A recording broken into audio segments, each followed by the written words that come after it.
since they always do. All right, well, welcome back. Hello. Welcome back to Unfiltered Real Talk with Christine and Michael. S. Michael. That's me. That's you? Oh, no, I thought it was me. Gosh. So, how are you? I'm like a little tired today, to be honest. Yeah, I saw you sleeping with cats all over you. You're like a cat man. You're like a cat lady. Yeah, and it makes it even worse as far as like waking up and getting going because they purr. And it's like all soothing. It's like that drone. It's like why people sleep with a fan. The drone is just soothing. So, full transparency here. I'll tell a secret about us. Ah, We sleep with a video from YouTube. We turn on a ASM. What is it called? ASMR. Yeah, ASMR video, and it's of cats. It's a different one all the time, but it's a cat purring. And sometimes you hear like they're sitting by a fireplace or something. There's no music. It's just the noise of the cat purring. That's what we sleep to. Yeah, 90% of the time. Sometimes we'll put on like, Gothic Cathedral with rain in the background or something like that. But Yeah, usually it's kitties. the rain bothers me because I feel because storms, they wake me up.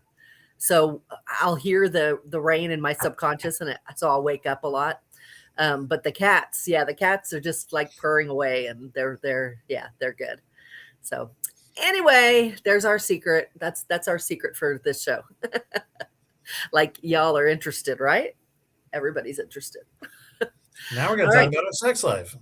What? Oh, wrong show. Sorry. Mike, smack your hand. Ow. Yeah, bad you. So what are we talking about tonight? What is the topic? I don't know. What do you mean you don't know? I mean, I just pulled it out of my tuchus like 6 What hours does ago. I don't what does remember. my thing say? You're what? Right across my face. Oh, light at the end of the tunnel. Yeah, challenges in relationships, and especially when you're older, right? Because figuring things out when you're older, in some respects, is a lot easier because you're wiser and you hopefully know what you want. But in some respects, it's really difficult. And I have some stuff to say about that because you get stuck in your ways by the time you're, say, in your 50s or 60s or even in your 40s. And so it can be difficult to start sharing your life again. So we want to talk about that and what that means, what that looks like in a relationship, and how we handle it in our own personal life. But the challenges that you could face starting a relationship, right?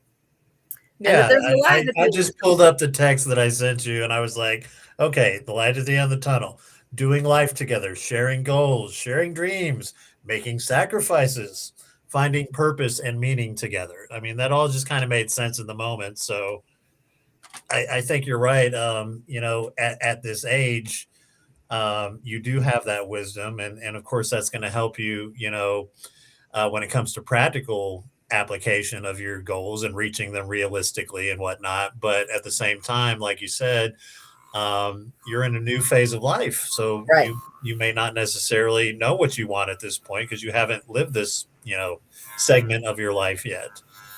And you got to start thinking about some new things like, getting sick, retirement. Right.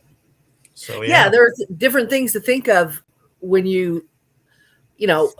regardless of whether you're in a long-term marriage and you're getting into your middle age or whether you start a new relationship and you're middle age, there's new things to think about.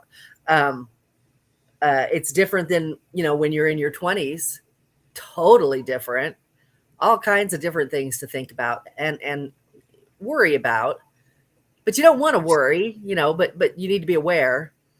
And those are the challenges I think that you face besides the normal challenges of, oh, this is a new person. This is a new relationship. How do I navigate, getting to know this person, and are we compatible, and how do we compromise, and, all the things that you do when you're starting a new relationship. Well, and so the whole reason I thought of it to begin with, in a very general sense was that, again, it's usually a client with me. And the poor guy, he was just kind of thinking out loud. He's like, I don't even know what I want out of life. Like, I don't really feel like I have a purpose. And, like the best selling book, I think, in America, besides the Bible, is The Purpose Driven Life. And it got me to thinking, how do you apply that to relationships? How do you kind of figure out your purpose? And then hopefully the person you're with has figured out theirs. I think maybe, at least in our case, if you find your person, that's part of your purpose in life, is to be there as much as you can for this other person. But hopefully, you can work together to have a shared goal, a shared purpose. And so you can say something like, what is our purpose for being here? Right. And that's what I was just going to say is some people in relationships, and again, it doesn't matter if it's a long-term relationship, you're young, you're old, they don't sit down and think, let's have a purpose. Let's have a goal. Let's have goals for our relationship. Let's, what do we want? And if you're young, you can have the whole, long-term, really almost like a business plan. What, how do you want your relationship to turn out? How do you want your family life to turn out? What do you want to own? What do you make sure you're on the same page? Hopefully you're having that conversation before you get married. Because if you have that conversation after and you find out, well, he doesn't want kids and she does, or vice versa, and they want to live in the country, but they want to live by the beach and on all these things, that's stuff you want to find out before you decide that you're going to be giving up what you want, or they're going to give up what they, where's the compromise happen, and that you're capable of compromising. So you need to have that conversation first. But my point is, I don't think that people in general think, oh, let's write up goals. Let's have goals. We should have a purpose. I think they go into relationships just thinking, it's kind of like a status quo. We live in this bubble, and this is our purpose. We are a couple. Yeah. And they really ultimately stop growing. And then I think then they just kind of start revolving around each other. We watch movies, we have sex, we eat. We watch movies, we have sex, we eat. Right. And I think that, and then it spirals out of control because one of them, if not both of them, after years of doing this, all of a sudden start growing because they just have to, whether they want to or not. And it just kind of sneaks up on them. And the next thing they know, they've grown apart. They don't even necessarily like each other, so I think these are the reasons why it's really important to actually have this discussion, and I think you should check in yearly, for new goals and see how you're doing on your goals, and you should check in even more often if you think that you're having issues with actually acting on your goals. Yeah. If you're getting into ruts and things, so you need to do something to spark it, and remind it's as simple really an idea as making sure you're on the same page with what it is that you two want to achieve together. And that's healthy to do if you're single. It's healthy to do if you're young. It's healthy to do if you're old. Planning ahead is kind of what sets us apart from the animals. Animals aren't able to think about what they're going to be doing in 2 weeks or 2 years or 2 decades, where we have an advantage in that regard, and we should exploit that, use these big brains of ours to give ourselves the most fulfilling, happy, purposeful life that we can. Yeah. And it's very sad. And it happens all the time. Like I said, it's very sad when you see people get stuck in the rut of life and they're just like, yeah, all we do is, and they're okay with it, that we go to work, we come home, and we do that every day. And whatever we do in the in between is what we do. We have no plans. We have no, until the kids get older. And if you have kids, then you fall into the routine of sports and this and that, but you forget that there's you also, and you need to continue growing, not just as a parent, but as a couple, and not just as a couple, but as a person, an individual. You got to do all of it. And if you're not, really, you're just going to be stuck in a circle, just going round. And where it can get really ugly and sad, and you brought it up a couple of minutes ago, is when one of the people kind of figures that out and starts pushing forward because they have to, for themselves, for, the sake of their own existence. And they may want the other person to come. They probably do want the other person to come along. But one of them is just content where they're at. And we see it all the time. Like one of the people will start working out and going to the gym and taking care of themselves really well and lose a bunch of weight if they're overweight. And one of them just really isn't on board. And sometimes that leads to separations and divorces and, Right. you know, tension in the relationship, bitterness. Yeah. Yeah, and that happens all the time. That's very, that's very, very common. And that can be salvaged, if you see it happening, you can salvage it. But the problem is people just ignore all that stuff. They ignore it because they like the status quo, and they didn't have plans that they needed to stick to. Which is why it's really important. I mean, goals in life in general, there's a reason that all the self-help books and all the business books and all the books that about life tell you goals, goals, goals, because it's what sort of keeps your life moving forward. And if you don't have a purpose, which can be your goal, then what reason do you have to actually move forward? You really don't. Your motivation is just to get up and do it again. Just keep doing it again. It's like, I'm doing good because I get up every day and I'm pretty content just doing what I did yesterday and making sure I do it well. And you actually can feel a sense of accomplishment. I did it well. I didn't get angry. I'm happy. I've dealt with any issues that came up, in a really, really good way. And then I went home and I had, time with the kids, and I had time with the wife, and then I had my private. And you do that same thing every day. But as long as you do it well, that's kind of, yeah, that's my Well, and I goal. think people's different personality types often contribute to where one or the other ends up in that regard. When it comes to planning and goal setting and fulfilling one's purpose. You have the orderly type who kind of wants to plan and organize and set things up and follow through. And then sometimes you have, the free spirit who is content to just sort of bumble through life and see where life takes me, and uh, Yeah. And when you have those two people married, then the one that is more curious and interested just gravitates away. And the one that's really content is content and right. not even noticing that it's happening. And the next thing you know, they don't have a relationship anymore. Yeah. And when that happens, it's when it's just not salvageable. They're not interested.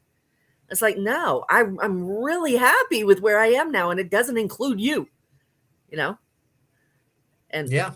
that's sad, Yeah, but and that can come as a shock if you're not, in constant communication with your person, and, well, there's a exactly. lack of transparency, and maybe not it's not even on purpose, it's just that you don't even bother to tell the other person what's on your mind because, that they don't tend to lean that way.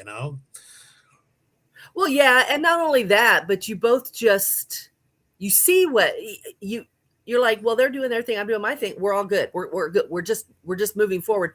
And you don't sense the danger. I think that part of it is we don't pay attention to our gut and our intuition anymore. So we just keep going. I think it's really sad when a person going through a divorce can look at the other person and say, oh, it was so good, and you just ruined it all, and it was just such a great thing we had, and and I was everything, or you were everything to me, or I did everything for you, those kind of things. They saw that relationship as, and in a lot of cases they're lying to themselves, Sure. but in some cases this is real, especially, I hate to say this, and it's sort of misogynistic, but the housewife can really, really forget herself. She becomes all about the kids and the house, and she forgets the man, and he's, off doing his thing. And so then when it hits her in the face and they get divorced, and she's like, but I was there and I was doing it, and he's just looking at her, and hopefully he's got the guts to tell her, no, it was not like that at all. I was nothing but a paycheck. And I know maybe you don't see it that way, but that's all I was. Hopefully he's got the nerve to tell her the truth, because she needs to know, especially if she's young, because if she's going to continue and have a good life, She needs to know what happened. She needs to know that she didn't see what was right under her nose. She needs to understand that there is more to a relationship than, you know, making sure the kids get to school and the bills get paid. Well, sure, and that's why it's so important to, and you even mentioned it earlier, kind of rub that shit out, get it all out on the open, put all your cards on the table before you get married, or before you enter, a lifelong relationship with someone, a committed relationship. It's like, what's the contract here? What is the general expectation? Am I going to be the one who does all the manual labor? Am I going to do all the yard work? Am I taking out the garbage? Is that your expectation that I do that? Okay. And my expectation is that unless you're sick, we're going to be having sex.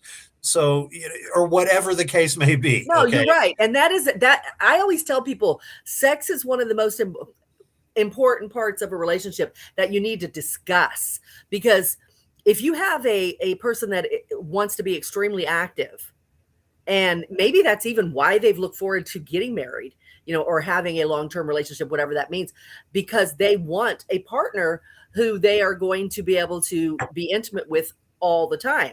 But the partner, you just got the wrong person. It's like, no, but they won't be honest. Everybody needs to be honest and transparent, and nobody will be, especially the person. Well, no, it can happen on both sides. You could have, like, if you have pretty classic, the man who wants to be really active, the woman who, honestly, if she was honest, she would say, hey, once a year is good for me.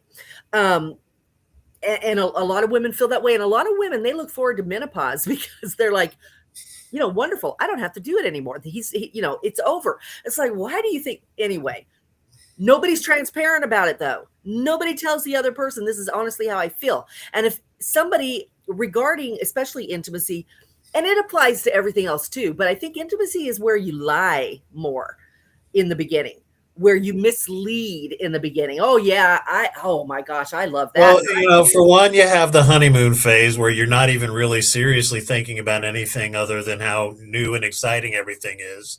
And then the novelty of, even sex, but, other things. And then you also have the Chris Rock factor, where when you first meet somebody, you're not meeting them, you're meeting their, this. When you first meet somebody, you're not meeting them. Go ahead, say it. You're meeting their representative. Right.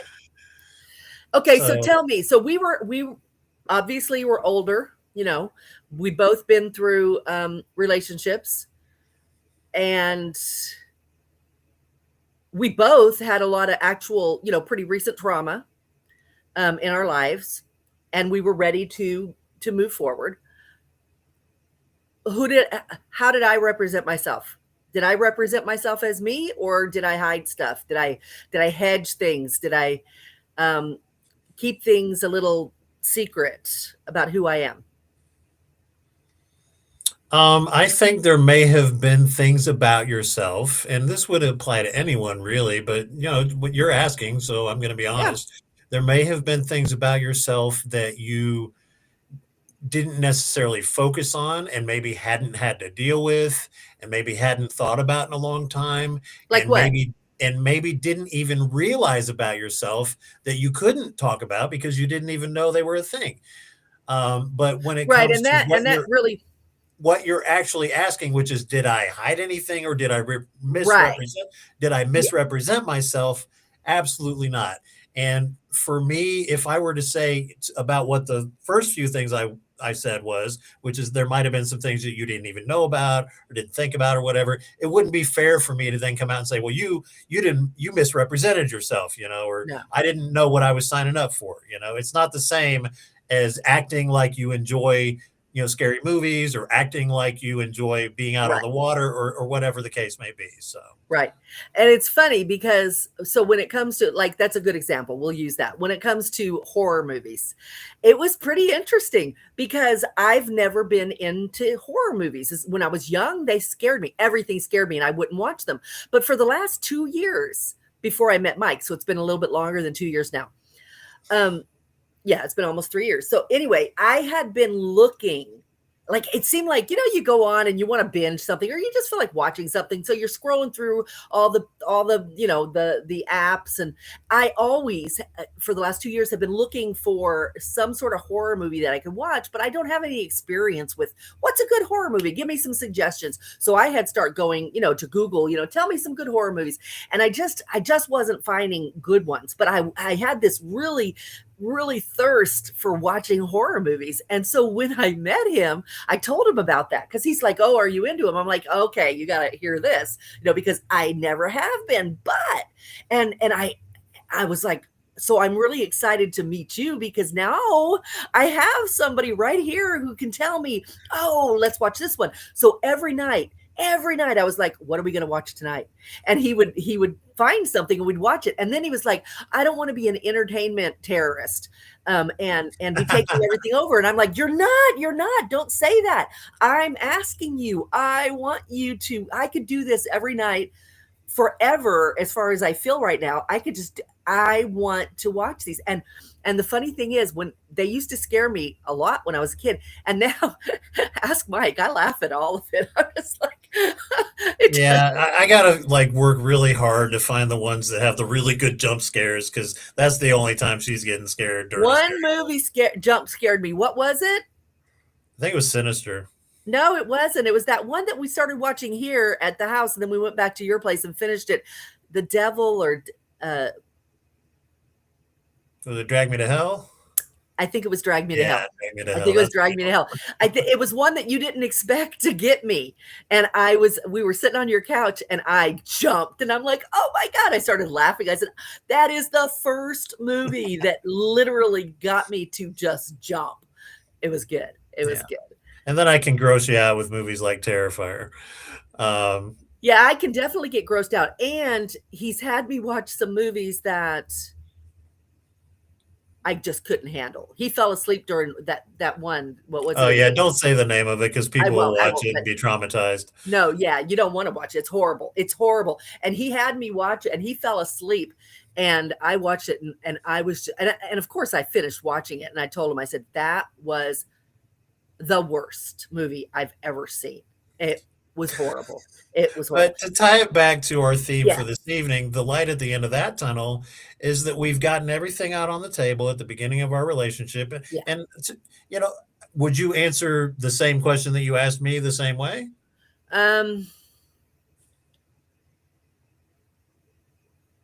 Yeah, I mean,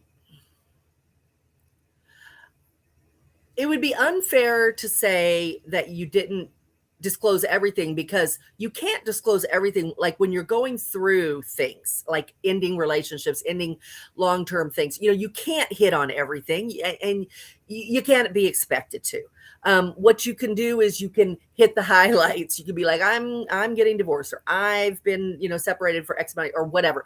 And as far as all of that goes, I do feel like you disclosed everything. I think that from the very beginning, we both sort of kind of went straight into, I want to be completely transparent. Yeah.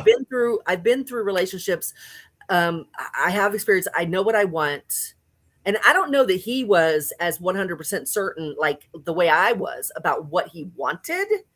I know that you had an ideal for sure, but I don't know that you had set up like, this is what I'm going to have, and I'm not settling for less. I know he didn't do that because of the way things happened. I know he didn't. But regardless of that, we did say total transparency. Yeah. And from day one. Yeah. And we actually were like, we both have to agree to that. And I do think that would have been a deal breaker. If either one of us had said, yeah, I mean, we can get there. I think that is trust, and that is earned. And if one of us was saying that, I think we would have been like, yeah, nah. I think transparency and honesty is just something you come to the table with, period. It's who you are, or it's not. You don't earn it. You don't get there. You don't achieve it. It's part of who you are. You're either that or you're not. It's not something you hide. It's not something you build up to. And so 7 months in, I would say that the light at the end of our tunnel is, everything that we've been transparent about with each other, just kind of being all out there. And so we know what each other wants out of life. We know our flaws, our limitations. We know our strengths, and we know what excites each other and makes each other happy. And so it's very easy to see the light at the end of our tunnel, as a Oh yeah. couple. Even Um, when we hit all these obstacles, and they're really not obstacles. They could be obstacles for other people, but for us, they're just bumps in the road. They're the valleys and the hills the mountains and the valleys that you're going to go through in life. And we've hit a lot in such a young relationship, and not little valleys either. well, Big, there's been some life-changing things. life changing, life altering. Absolutely, which is the same thing as changing. But yeah, and we have, I think we both agree it's just helped us grow. um yeah, I mean, sometimes I think that, and in our case I think it's true, I think that sometimes you're faced with these things to help you grow.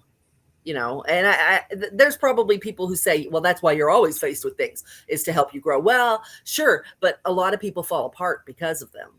um Yeah, it, I've heard people say everything's a test, right? right, But people don't always pass every test. right, right. And I would say there's that Mike had to pass his tests with my challenges, and he had to deal with them, and I have to deal with his, and probably will for a while, just as he could end up having to deal with mine for a while too. We don't know that it's behind us yet. Um but so we both have brought it's funny because when we started this relationship, it was unequal in that respect. I was like free and clear of any baggage, and not, and I'm not talking emotional baggage that you bring to a relationship. I just mean, Relationship baggage, yeah, right? exterior stuff that can cause problems, obstacles to overcome, marriages to dissolve, or health things to get better, all that stuff. Um, and or sick parents. So many different things that I could be talking about. And I didn't have anything. As a matter of fact, my thing was like, well, I've been through a lot in the last couple of years. I'm probably free and clear for a while. So we're as far as I go, you got nothing that you have to deal with me. It's all roses for me. And but he had some stuff that he was going to have to be dealing with. And and I went into this eyes wide open. I knew exactly what I didn't know what was going to happen, but I knew that there were challenges to overcome. And then before his even really got going, before I was even big time challenged, I had mine. And the next thing we know, he's the one having to deal with the big time stuff. He's the one having to be tested. But those challenges that can derail another relationship are like you described them to a couple who has sat down and put everything out on the table and looked at the light at the end of the tunnel together. Um, Something like breast cancer, let's say. We've seen so many men on these breast cancer websites leaving the women that they're with, Yeah, it's sad. because for whatever reason they can't envision a future with someone who's going through what this woman is going through. The Uh, sad part is a lot of times it's not even because of the death. It's because they're losing their breasts. yeah, which is, to me, that's so It's shallow. But again, gross. it's hard to judge because that may have been one of the deal breaker things that they didn't think But about. for that to be a deal breaker, you do not deeply love someone if they lose a limb or something and you're like, yeah, I'm out, Well, you so know. that's an interesting argument, though, because one of the things that was very high on both of our lists, if not the highest thing, was sexual compatibility. Yeah. And if one of us was suddenly unable to have sex, that would change things dramatically. Okay. And so I think, even on a more shallow level, though, I'll agree that if a guy gets with a girl and one of the things that's highest on his list is physical appeal and large breasts, who am I to say Okay. that if those were to go away, that shouldn't be No, earth shattering to you? I 100% disagree. Well, let me Good, explain. good. That makes Let for a me good show. explain why. It is okay, and you should have a list of what I want. If your ideal woman has, you know, big breasts or just has breasts that she enjoys, you know, having them played with, whatever, then you should 100% be putting that out there and saying that is what I want. That's a deal breaker for me, or just, you know, that you need to be into intimacy big time because I am. That's fine. That is fine when you're looking for someone. But what I said was, if you're in a relationship and you are supposedly in love, and your person loses a limb or, you know, breast, or becomes impotent or anything like that, you did not truly love them. Because even though you go into a relationship wanting specifics, and I'm assuming when you went into the relationship you got those specifics, otherwise you wouldn't be in it. You would never have said, Yeah, let's say okay. they checked off all your compatibility Exactly. boxes. Yeah. Exactly. Okay, if you were big time into boobs, then I had what you needed, and I am also compatible in other ways. So we went into the relationship fully knowing you like what I like and you have what I want, and we're all good. But then 6 months later, I lose that part of me. But and however long later it is, if you have declared a love for that person, you're in a different place than you were. This is the reason why I say you need to talk about those things before you get married, because once the emotions become involved, you can tolerate a lot of things. And sometimes it's not even tolerating, it is literal. I love you so much, it doesn't matter to me, because yes, those things still matter to me. And if I was looking for a new relationship, I may still have that checklist that I want to check off. But today, as we sit here, I'm in love with you. I love you. I love you. And now I am in it. That list doesn't matter anymore. You're already my person. You know, and I say, when those men can leave those women, they were not that deeply connected. They just weren't. They just weren't. Interesting. Because then what's the point of compatibility boxes? Because the Because idea you behind say them that, is that the person you're going to be with for the rest of your because life but supposedly there's checks no off all there, those oh, boxes. wait a minute, wait a minute. There is no saying, there is no crystal ball, there is no psychic saying that anything is going to happen, you know, to you in your lifetime. You could do what we did. We could have found each other, been totally compatible, and went through the rest of our life. You could have got over your obstacle. I could have had perfect health. We could have died in our 90s. Well, you would have been in your 80s, but or me, you know, whatever.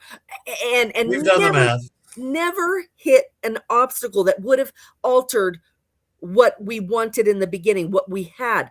But to say that if you find your perfect check person, and then you fall in love with that person, and then later something alters, to say that you would go back and be like, oh, well, you no longer are my perfect person, I'm leaving, it's just insane. In order to do that, all you cared about was the superficialness. When you are starting the relationship, it's okay to look for that. It makes sense, and you should. The reason why is because when the shit hits the fan, you're going to be able to tolerate it much easier and alter your thinking, because that person was so much your person in the beginning, because of the check boxes, that you fell that deeply in love and you became that deeply connected, that when the shit hit the fan, you were able to to alter your feelings and your thinking about it, because you did it right from the beginning. If you don't do it right from the beginning, then when the shit hits the fan, you can't tolerate it. You go back to your checklist and say, you know what, I did not sign up for this. This is not what I wanted. This isn't who you were, because you did not do the continuation of the falling in love. You did not become, whether it's because you have an attachment issue or an emotional disconnect, whatever it is, you didn't do the whole falling in love. You didn't do the whole connection. And when the shit hit the fan, it was easier for you to dip out. It just is. But when you fall in love and you're able to connect, then it's much easier to roll with it and change with it, with your partner, if you started out feeling like that was your person. When you find your person, and this is true, finding your person is completely different than falling in love with someone that's not your person. You can fall in love with someone who is not your person, but it's not going to weather the test of time. It's not going, and you may stay married for your entire life, but that does not mean that you're both happy. It does not mean that you were fulfilled. It just means that you had the tenacities to stick with it. Okay, and I think maybe the compatibility boxes are a little bit of a rabbit hole because they're more for like in general. They're a generalization of, is this the kind of person I can see myself spending the rest of my life with? Is this the kind of person, do they check off all the compatibility Well, things you might that I say would it's a like bit of to a have? rabbit hole, but But I you're say right, there comes a it's, point where you have to say, am I in love with this person?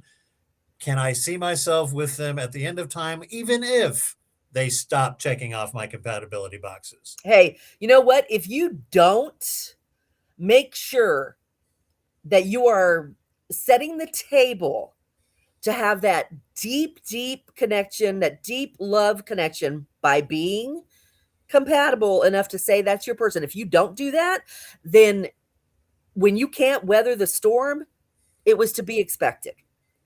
It Sure. was to be expected. I will never, if for some reason you and I were not together again and I had to do this all over again, if I was doing it tomorrow, I would do it 100% the same way. Same way. I have no need to have a relationship that doesn't fulfill me in every way. And that's not to say that he needs to fulfill me in every way, because I am perfectly capable of being happy on my own. So it's not his job to fill my enjoyment cup to the brim, but he adds to it. And if he's not adding to it, I don't need it. And the way that you make sure you're getting what you want is to make sure you know what you want. And I'm so glad you just ended your thought with that because that's where I wanted to go next was how do you do that? And I know how you do that because you do it all the time. You do it with questions. You Yeah. do it with hypotheticals. Hey, and this was way before you even had a breast cancer issue. It was like, hey, if I didn't have boobs anymore, would you still love me? And of course, I hate questions like that He because I don't does. He want to hates think it. about He hates I it. don't want to think about hypotheticals and how I might act in the future and blah blah blah. And neither do you if you're honest about it. That's why I never even ask you questions like that because it's like you I either like those questions I though. know you like asking those No, no, questions, but do no. you really like answering those Yes, questions? I do. Because it makes me feel like you're actually interested. I love, and he does not do this. He's right. He doesn't do it. But I enjoy getting a text saying, "Hey, I have something I want to talk to you about." And I get so excited. I'm like, what is it going to be? As long as I know it's not something bad. I don't want that. But if it's a We need to talk hypothetical, if now. it yeah, if it's a hypothetical, especially if it has to do with intimacy, and it could be a Well, intimacy's different. Come on, that's no, that's fantasy at that no, point. no, no, no, no, no. Your significant other could come to you with a serious, intimate question, like they may want to have a threesome or something, and that might not Oh, be something you want to hear, but they have the freaking guts to talk to you about it. But I'm saying, even if it were something like that, I still really enjoy the hypotheticals. I mean, I might shut it down, or I would never shut anything down. okay. But The reason I kind of hesitate a little bit when it comes to the other way around, and you already know I don't like those kind of yeah, questions, is that we had a conversation a couple of weeks ago about um, how would you act or how would you react if this happened to you? And your answer was, I don't like to say I would act a certain way because you never know that's how that. you're No, going to act in that no, situation until you're in the situation. no. What I I think said, it's related. That what may I be why no, I don't like answering those no, questions. no, no, no. What I said was, I don't say anything in absolutes. I can tell you the way I think I will react, but that might not be the way I react. Period. I don't know, because I have been through situations in my life that are those big, massive things that people are like, "Oh my god, if that ever happened to me," like, "Oh, if I was ever mugged, this is what I would do." I've been in those big things, and I 100% did not react the way I thought I would have. If you had asked me before it happened, I would have said I would have done something entirely different, and I didn't. And I had the opportunity to, it was staring me right in the face, to react the way I thought I would, and I still made the decision to not do it. And so I definitely live by never say never, because you just don't know how you're going to respond when it happens. So while I will talk about it and I will tell you what I think I will do, I will preface it with, this is what I think I would do, but I don't know for sure that I might not. So while I will tell you that I don't like talking in absolutes, I'll still talk about it. You just have to know I have no idea when it really comes down to it. Well, and it swings both ways, right? I mean, when you throw these hypotheticals at me, I'll grumble about it, but I'll give you some Yes. semblance of an answer, you know? He doesn't like it, but then and I'm like, "Okay, fine." And I start watching TV or something, and then he's sitting there thinking about it. And I look at him and I can see he's thinking about it. I'm like, he's gonna say something in a minute, and he does. And he's always like, "Okay." and then he's like, "This is what I would do," or "I would hope that," or whatever. So while he doesn't like it, he still does it. And I do think that women do it a lot more often, and I think it's part of the personality of women, the psychology of women. I'm going to ask you, okay, and please answer honestly. What is it that most women want more than anything else out of a relationship in general? Security. Absolutely. Yeah. And how can you feel secure if you don't know that the person you're with is going to be a certain way, or at least Right. say If they're going to something be a certain happens. Yeah. way if So XYZ women, happens to you? yeah, So, so you might say women are doomsdaying all the time. They're always coming up with this scenario or that scenario that could go wrong, and they're going to ask you, "How are you going to react to this if this happens?" and Um, it's frustrating for some of us guys who are maybe a little turned off by insecurity, you know? And it's like, well, if you want to be with a woman, you better get used to it. And I'm not saying all women are insecure. That is not what I'm saying. I'm saying that most women want security and they will do their due diligence to ensure that they have it. yeah, but I'm also going to say that doesn't mean a woman's insecure, not at all. Yeah, Because that's what I just said. well, no, you said that doesn't mean all women. I think you're being a little insecure, baby. Shut up. Yeah, Yeah, you made me insecure. there is also a difference in insecurities. Yeah, Wanting security in home and marriage is different than being insecure about the way you look or being insecure about the way your husband sees you. Um, that is all the intimacy side of things. But right. Which I is think, its own rabbit and hole. that does become very unattractive. I'm sorry, but it does. Yeah. Now, like I tease him all the time. Like, how do I look? Or do you Well, like this? because you know you're going to get a rise out of me Yeah, because I you don't know do that it. I believe you're gorgeous. Yeah, So, I do not do it because I'm insecure. I do it because I want to hear him say it. He tells me I'm like the cat. I'm like, pay attention to me, but it doesn't come from an insecurity at all. It's because I'm an attention whore. I love his attention. it's I almost as if you have some kind of praise kink. Exactly. Exactly. I just, I told him it's his fault. He spoiled me and he made me this way, so deal with it. He unlocked my desire to be paid attention to all the time. He does it very well, and so he can't stop ever. Yeah, it works when it comes to our conversations too, because you'll be ready to have a full, lengthy conversation about whatever, and I'm exhausted. And I'm like, and you're like, why aren't you talking to me? I'm like, oh God, now you're gonna pull the you used to talk to me every day about whatever. Oh yes, you're right, I did. That's me. I just don't feel like it right now. Oh well, I guess you just aren't the person I thought you were. I've never said No, that. that's true, and I have. I've said that I 2 or have. 3 I have I've said said that worse. 2 or 3 times, and you've gotten so upset. It's like, "Wait a minute, how Yeah. can you say that to me?" He has said it to me in anger. That is one thing that he says when he's fighting. He says, "Well, I see now that you just aren't the person I thought you were," Now, and come that on, is I what one of haven't the said that in a long time, yeah, but and that's we've one of the had worst lengthy things he could discussions say. as to why I probably shouldn't have said that, especially in anger, so Yeah, yeah. See, like the only thing I have ever done, and I do this jokingly, and he knows it. And I just did it the other night. I was sitting behind him, like in the bed, like he was sitting there, and I was next to him, and I don't remember what it was, but I was trying to get his attention, and it wasn't working. And so I said, Oh, I yeah, guess I yeah. remember this. I said, "I guess you just don't love me anymore." And what did I do? He went, "Oh, ah, ah." What the woman? And then he goes, "Fine." And he gives me the attention. And the minute that I'm like, "Okay, good," he sits back up and he's like, "Now you're going to be punished. I'm not going to talk to you anymore."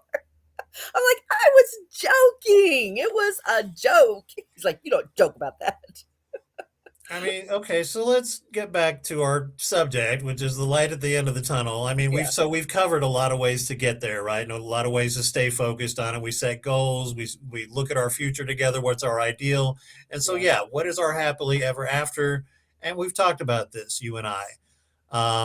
And I keep And we saying, just I want you recently, to at least make it to 93 so I can jump your bones when you're fragile and old. that's how he wants me to go out. There's worse ways to go. But we have recently, excuse me, we have recently gone over goals again. And I mean, like, taking it like really seriously, like, excuse me, like, put it into, Yeah, we sat down with AI and we plotted yeah, out our entire lives, like a our short-term goal, finances, yeah. yeah, our retirement. I mean, like, just the whole nine yards, health, everything. Um, and it's good to do. Not only is it just practical, but I think it is it I don't know, it's a unity thing, it's a team thing, it shows you that you're serious and that that you wanna grow together and you wanna make sure you're protecting each other and, And it um brings you closer together, there's one of yeah, my favorite Paul Williams song is "You and Me Against the World." yeah, There's just something nice about being a team and facing all of life's challenges together, to get to that light at the end of the tunnel, so yeah, and again, I think I go back to I honestly think not very many people do it. They just don't take it seriously. They think if they just live life, it just falls into place and they end up in trouble. And they're like, "How did we get here?" And it's like, "Well, you didn't even have a plan. yeah, You just." intentionality, cures a thousand ills. A stitch in time saves nine. I mean, there's a reason these cliches are still around. They work, and they've Yeah, worked for centuries. An ounce of prevention. I mean, all that shit is true. yeah, yeah, it is. And I'm sure there are probably studies out there. And it's funny because I don't know that there really are. I don't even think the scientists care about it. I don't think anybody cares that deeply about fixing what's wrong with relationships. It's Well, all the so same stuff. psychology tries to sometimes. So like the Yeah, INTP and the INF, what is the Myers-Briggs, they'll list a whole bunch of personality types and it's almost like a horoscope. Like so sometimes it'll be like, well, what's it yeah, like when a Taurus gets with a Leo? And right. what's it like when an INFP gets with an ENFJ? And it's like that. It's So it like almost how feels silly in a way. it's like how I feel about the love languages. Yeah, It's exactly. like, It's like, yeah, okay, there may be some general truths to these, and you can stretch some stuff to make it work the way that horoscopes do. But that's the thing. It's such a broad generalization that it's often just not even very helpful at yeah, all.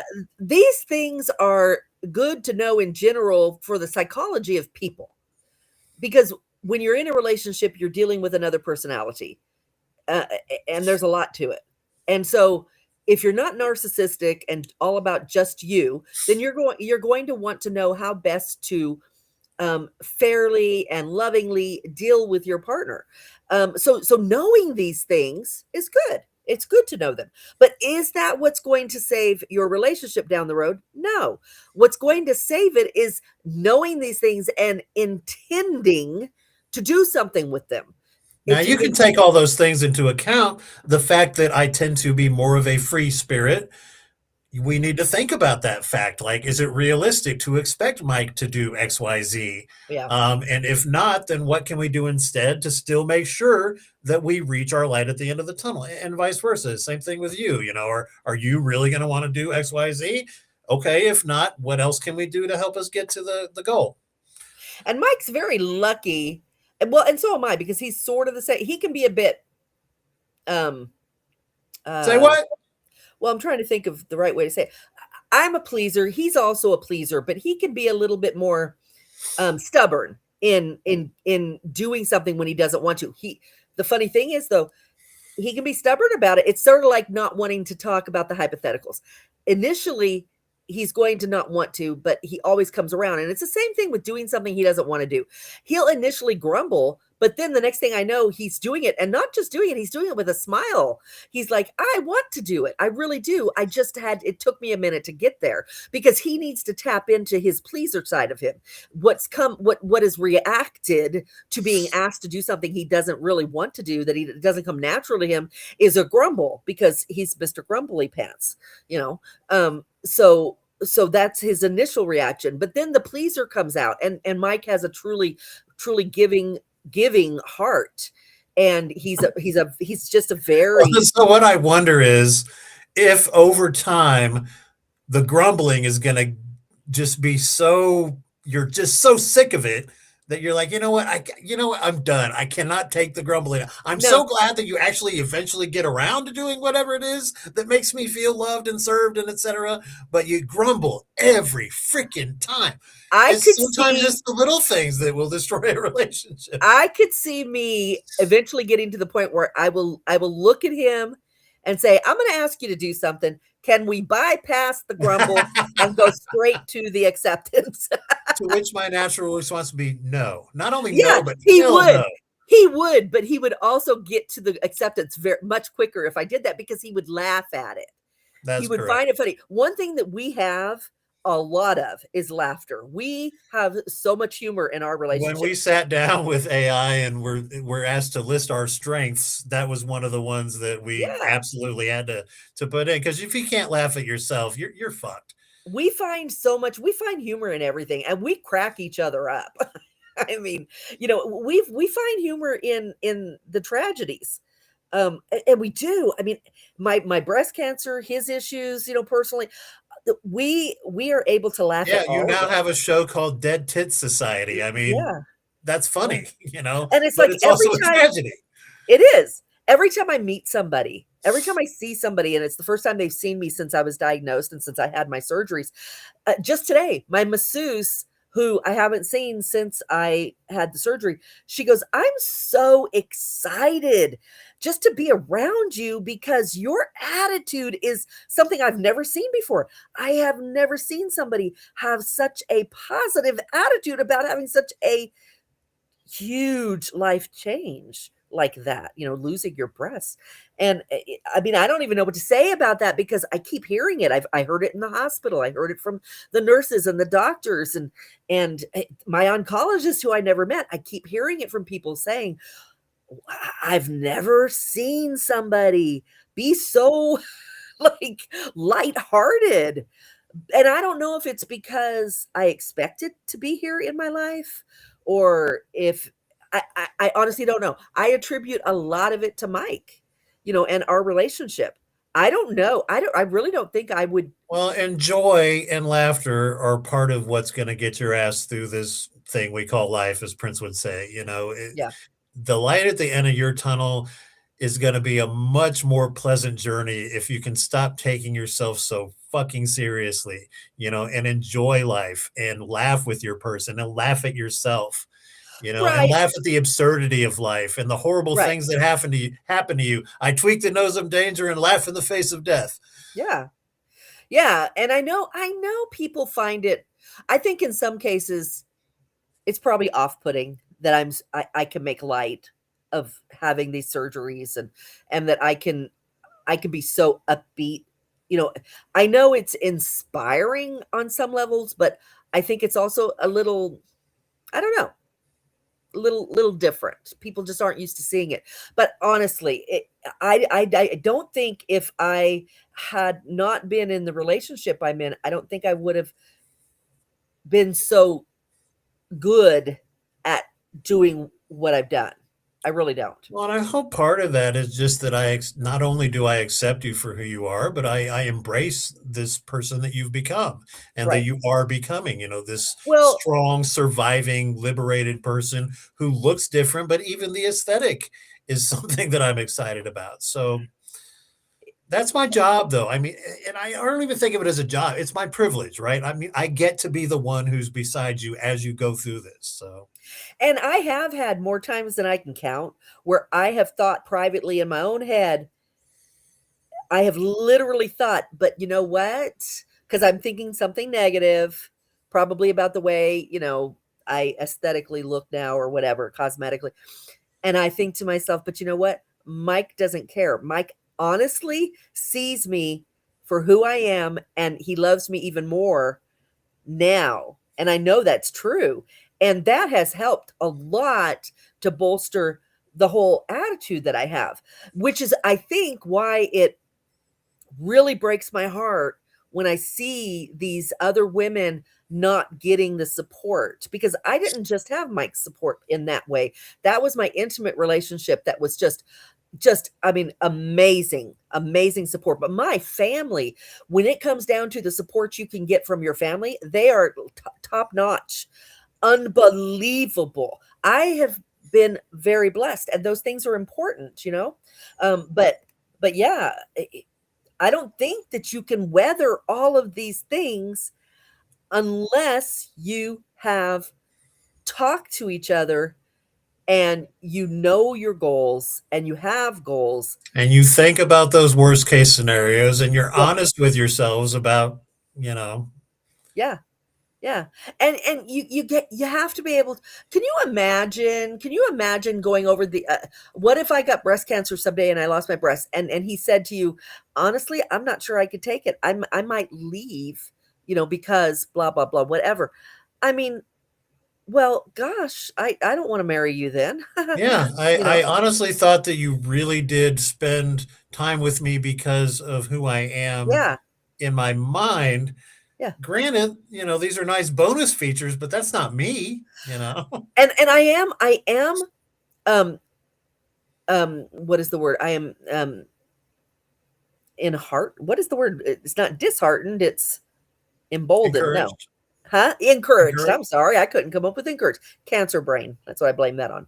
So I am encouraged because while I do see these men in these support groups who walk out on their wives when they get breast cancer and their girlfriends, I have had so many men reach out to me, because I've been in social media for about four years now in June, doing this where I talk to people about sexuality and intimacy and relationships.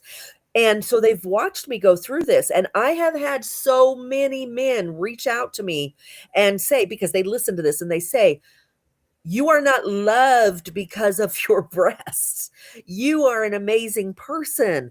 And I just want you to know that if you were mine, I wouldn't even give a damn, because it's about So take who good you care of are. her, Mike.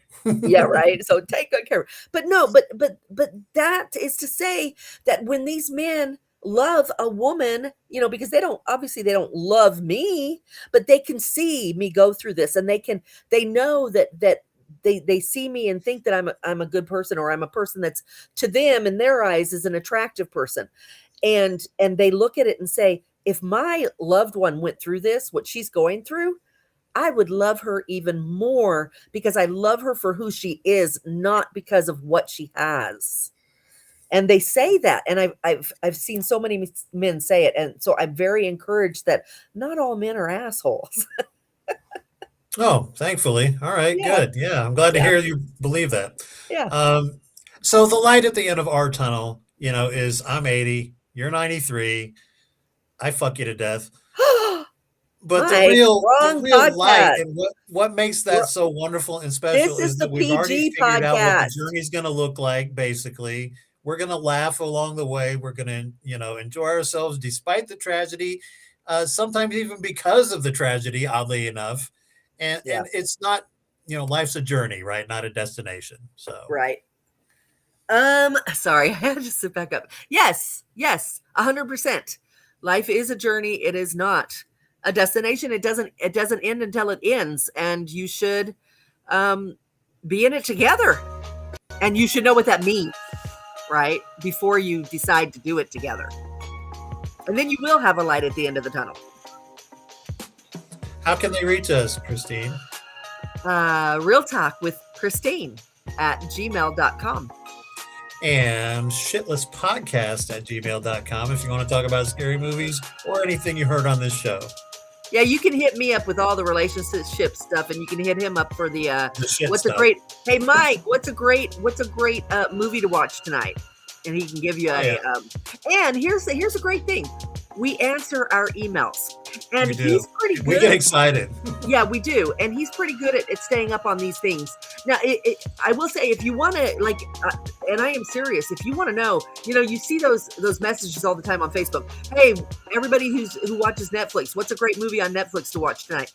If you seriously are looking for something to watch, like now, send him a message on this channel, and he'll get it even quicker because he'll get a notification and he'll answer you right away, and he'll have something, and if you're in some sort of relationship crisis, hit me up because that's my thing.